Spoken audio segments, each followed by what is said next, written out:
ఇప్పుడు ఎవరి నోట విన్నా ఒకటే చర్చ, కాటమరాయుడు కాటమరాయుడు కాటమరాయుడు. ఇప్పటికే రిలీజ్ డేట్కు కేవలం కొద్ది రోజుల సమయం మాత్రమే ఉండడంతో ప్రేక్షకులు మరింత ఒత్తిడికి లోనవుతున్నారు. కాటమరాయుడు రికార్డ్స్ ను బేరీజ్ వేసుకుంటూ మరిన్ని అంచనాలు వేసుకుంటున్నారు. టీజర్ పోస్టర్ ఇప్పటికే రిలీజ్ కాగా నేటి నుండి రోజుకు 2 పాటల చొప్పున రిలీజ్ కానున్నాయి. పవన్ కళ్యాణ్ ఇప్పుడు కాటమరాయుడు అవతారం ఎత్తాడు. పంచెకట్టి, చేతిలో కత్తిపట్టి, మీసం మెలేసి రంగంలోకి దిగాడు. జనం కోసం సమరానికి సైతం సై అన్నాడు. అదెలాగో తెలియాలంటే కాటమరాయుడు చిత్రం చూడాల్సిందే. పవన్ కళ్యాణ్ కథానాయకుడిగా నటిస్తున్న చిత్రం ఇది. శృతి హాసన్ నాయికగా నటిస్తుండగా డాలీ దర్శకత్వం వహిస్తున్నారు. శరత్ మరార్ నిర్మాత.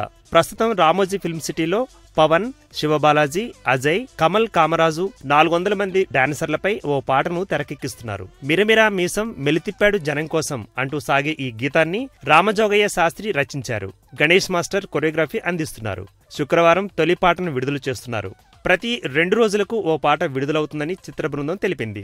ఈ నెల 18న హైదరాబాద్లో ప్రీ రిలీజ్ ఫంక్షన్ ని నిర్వహిస్తున్నారు.